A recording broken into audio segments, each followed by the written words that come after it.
नमस्कार सगळ्यांना. आजच्या व्लॉगमध्ये तुमच्या मनापासून स्वागत. कालच्या व्लॉगमध्ये सांगितल्याप्रमाणे मी पॅकिंग कुठे जाण्यासाठी केली होती तर ते मी आज सांगणार आहे. तर आम्ही निघालो आहोत कोकणात. आज आहे कोकणातला डे 1. यामध्ये आजचा पूर्ण दिवस कसा गेला, आम्ही कुठे फिरलो, काय काय मज्जा केली हे सगळं बघणार आहोत. तर चला आजच्या ब्लॉगला वाट न बघता सुरुवात करूया. सकाळी 6 वाजता आम्ही प्रवासाला सुरुवात केली. कोकणामध्ये जाण्यासाठी लागतो सगळ्यात अगोदर ताम्हिणी घाट. रस्त्याच्या दोन्ही बाजूला उंच उंच डोंगर आणि बाजूला असणारी खोल दरी. अतिशय वळणावळणाचा रस्ता पार करत आम्ही पोहोचलो कोकणामध्ये. कोकणामध्ये सगळ्यात अगोदर गेलो आम्ही रूपनारायण मंदिराचे दर्शन घेतले. हे मंदिर भगवान विष्णूंना समर्पित आहे. इथली मूर्ती खूप सुंदर आहे आणि आकर्षित सुद्धा. तिथले लोक सांगतात की हे मंदिर खूप वर्षांपूर्वी बांधले गेलेले आहे आणि या मंदिराचा इतिहास पण आहे.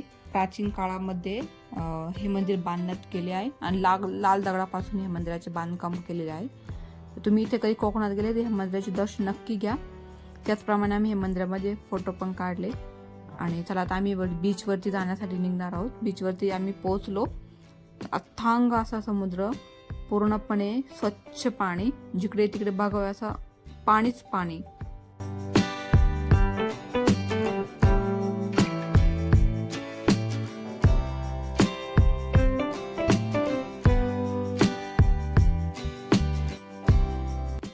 त्यानंतर आम्ही राईड करायच्या ठरवल्या. अगोदर राईड करायच्या वेळेस तुम्ही पॅकेज खरेदी करा, म्हणजे तुम्हाला नाही का थोडे प्राईस कमी होईल. जसे की तुम्ही फॅमिली पॅकेज घेतला तर तुम्हाला थोडा डिस्काउंट देतात आणि थोडी बार्गेनिंग सुद्धा करा. आणि तिथे तुम्हाला सेफ्टी जॅकेट घालणं कंपल्सरी आहे, लहान मुलं असो किंवा मोठी मुलं असो. सीझननुसार इथे पॅकेजची प्राईस कमी जास्त होत असते. तर हा बीच आहे दिवेआगर. तुम्ही जर कोकणात यायचा प्लॅन करता असाल ना तर दिवेआगर, हरिहरेश्वर, श्रीवर्धन एकदम योग्य पर्याय आहे.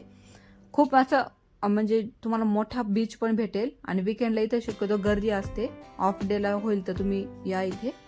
आणि इथे आम्ही वेगवेगळ्या प्रकारचा राईड केला. बनाना राईड, बेड राईड, त्याच्यानंतर ड्रॅगन राईड, असे वेगवेगळ्या राईड आम्ही केल्या. त्याचबरोबर मुलींनी इथे खूप असा एन्जॉय केला.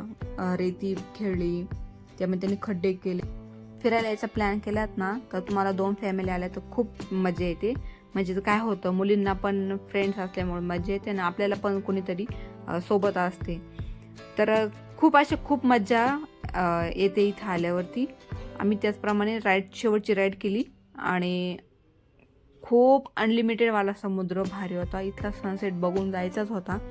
आम्ही कमीत कमी 3 ते 4 तास या समुद्रावरती टाइम घालवला. मस्त तिथे आम्ही भिजलो, मुलांनी फोटो काढले, व्हिडिओज काढले. आम्ही सुद्धा छान छान पोजेसने फोटो काढले. सगळ्यात महत्त्वाचे म्हणजे मुलांचा एन्जॉयमेंट हा खूपच अनलिमिटेडवाला असतो.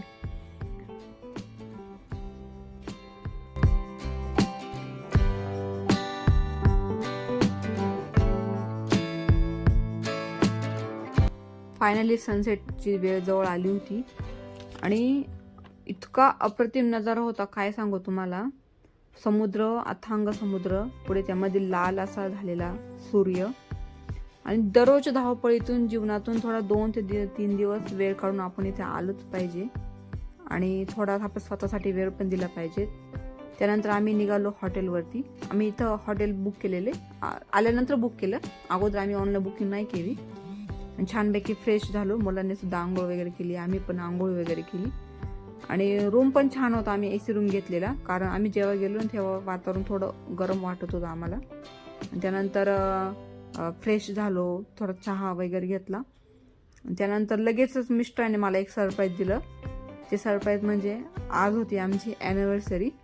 तर आमची काही प्लॅन नव्हता ॲनिव्हर्सरी सेलिब्रेट करायची. तर जस्ट माझ्या मिस्टरांनी केक आणला आणि ॲनिव्हर्सरी आम्ही केक कट करून सेलिब्रेट.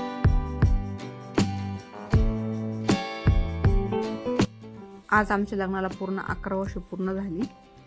तर आम्ही केक कटिंग केलं छानपैकी. आणि मुलांना बघा किती एक्साइटमेंट. संस्कारला तर वाटत होते आमचा बड्डेच होता की, पण त्याला कसं सांगणार लग्नाचा वाढदिवस होता. ठीक आहे, असो. आम्ही केक कट केला, त्यानंतर मस्त केक खाल्ला आणि पुढे आम्हाला जेवणासाठी पण जायचं होतं. तर वॉकिंग डिस्टन्सवरती आम्ही जेवणासाठी गेलेलो बाहेर. तुम्ही जर माझ्या चॅनलवरती नवीन असाल तर चॅनलला लाईक करा, शेअर करा आणि सबस्क्राईब करा. मी तुमच्यासाठी असे छान छान व्हिडिओ घेऊन येत राहील. आणि आम्ही इथे मस्तपैकी केक कटिंग करून केक खाल्ला आणि आता खाली आम्ही जेवणासाठी जाणार होतो. हॉटेलमध्ये जशी जेवणाची सोय नसते होते, पण आम्हाला खाली जाऊन थोडं वॉकिंग डिस्टन्सवरती एक वेगवेगळे हॉटेल होते, ते आम्हाला जेवण ट्राय करायचे होते. खरंच कोकण फिरण्यासारखं खूप आहे.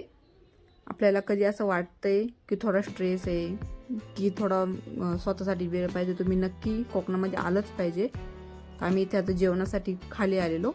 तर आजचा हा डे 1चा व्लॉग इथे मी एंड करते. उद्या मी तुम्हाला नवीन डे 2चा व्लॉग शेअर करेल. तर तो व्लॉग पूर्ण बघा आणि चॅनल लाईक करा. थँक्यू.